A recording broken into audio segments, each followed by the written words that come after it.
राजस्थान का अपवाह तंत्र, नदियां और झीलें, इससे संबंधित सवाल परीक्षा में जरूर पूछे जाते हैं। राजस्थान की अधिकांश नदियां बरसाती है।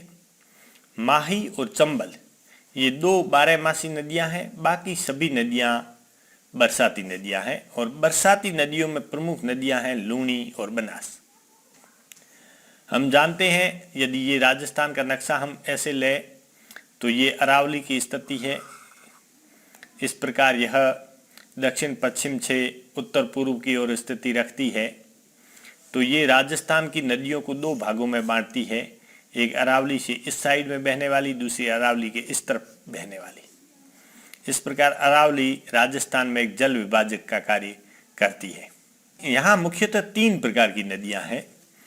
एक वो जो बंगाल की खाड़ी की ओर अपना जल ले जाती है, यानी ये नदियाँ जो यहाँ से आगे जाएगी ये भारत में बंगाल की खाड़ी की तरफ जाएगी, जबकि इस तरफ की नदियाँ ये अरब सागर की ओर जाएगी। बंगाल की खाड़ी की ओर जाने वाली प्रमुख नदियों में चंबल, बनास, काली सिंध, पार्वती, बाणगंगा, खारी, बेडस, गंभीरी आदि है। जबकि अरब सागर की ओर जाने वाली नदियों में माही, सोम, जाखम, साबरमती, पश्चिमी बनास और लूणी मुख्य है। यहाँ ये ध्यान रखने वाली बात है कि पश्चिमी बनास और लूणी नदी ये दोनों कच्छ के रण में जाती है। और तीसरा प्रकार है वो है आंतरिक प्रवाह की नदियाँ। आंतरिक प्रवाह की वही नदियाँ हैं जो राजस्थान में शुरू होती है और या राजस्थान में समाप्त हो जाती है। इनमें कांकणी, कांतली, साबी, घग्गर। घग्गर आप जानते हैं हिमाचल प्रदेश से निकलती है लेकिन राजस्थान में समाप्त हो जाती है। फिर मेंथा, बौंडी, रूपनगढ़ आदि। इनमें से कुछ नदियाँ सांबर झील में गिरती हैं, जबकि कुछ एक राजस्थान में ही विलीन हो जाती है। एक सवाल ये भी बनता है कि चूरू और बीकानेर में कोई नदी नहीं है, गंगानगर में भी नहीं है वैसे, लेकिन यदि घग्गर में बाढ़ आती है तो ये पानी सूरतगढ़, अनूपगढ़ तक चला जाता है। और ये सूरतगढ़, अनूपगढ़ हम जानते हैं गंगानगर जिले में स्थित है। इस प्रकार हम कह सकते हैं चूरू, बीकानेर और गंगानगर इन तीनों जिलों में कोई नदी नहीं है। हाँ, घग्गर जब बाढ़ आए तो गंगानगर जिले तक पहुंच जाती है। राज्य में पूर्णतः बहने वाली सबसे लंबी नदी तथा सर्वाधिक जल ग्रहण क्षेत्र वाली नदी बनास है। ये राजस्थान में शुरू होती है और राजस्थान में ही चंबल में मिल जाती है।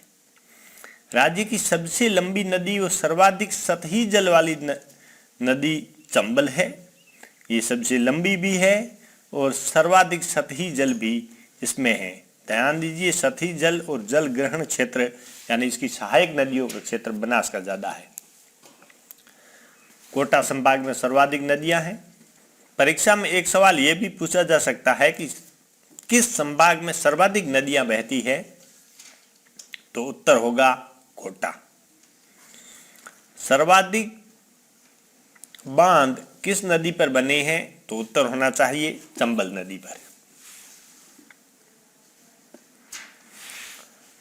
चंबल नदी पर भैंसरोडगढ़ जो कि चित्तौड़गढ़ में, वहां चूलिया जलप्रपात है। जलप्रपात यानी झरना। इसी प्रकार मांगली नदी पर बूंदी में भीमलत जलप्रपात है। ये परीक्षा की दृष्टि से महत्वपूर्ण सवाल है, पहले भी पूछे जा चुके हैं। एक सवाल यह भी बन सकता है कि राजस्थान में जो तीन प्रकार के जल प्रवाह प्रणाली है, अरब सागर, बंगाल की खाड़ी और तीसरा आंतरिक, तो सर्वाधिक क्षेत्र किसका है? आंतरिक जल प्रवाह प्रणाली का। ये भी परीक्षा में पूछा जा सकता है, 60% क्षेत्र है। ये भी पूछा जा सकता है कि सर्वाधिक जिलों में कौन सी नदी बहती है, तो 6 जिलों में 3 नदियां बहती है, चंबल, बनास और लूणी। ये तीनों नदियां 6 जिलों में बहती है। ये किसी दूसरी तरीके से इसको घुमाकर सवाल पूछा जाए तो आपको इसका उत्तर तैयार रखना है। अंतर्राज्यीय सीमा बनाने वाली यानी राजस्थान और मध्य प्रदेश की सीमा बनाने वाली हमारी राज्य की एकमात्र नदी चंबल है, और ऐसी कोई नदी नहीं है जो किसी दूसरे राज्य की राजस्थान के साथ सीमा बना रही हो। सोम, माही और जाखम इन तीनों नदियों का संगम बेणेश्वर नामक स्थान पर होता है। परीक्षा में पूछा जा सकता है। ये बेणेश्वर वनवासियों का महातीर्थ कहा जाता है। इसे सोजा माही करके हम याद करते थे। सोजा माही यानी माही महेंद्र सिंह धोनी को कहते थे कि सोजा माही का मतलब है सोम, जा का जाखम और माही से माही बना। तो सोम, माही और जाखम ये कहाँ है? बेणेश्वर धाम में मिलती है। ये वनवासियों का महातीर्थ है। सोम नदी के किनारे डूंगरपुर में देव सोमनाथ का मंदिर स्थित है।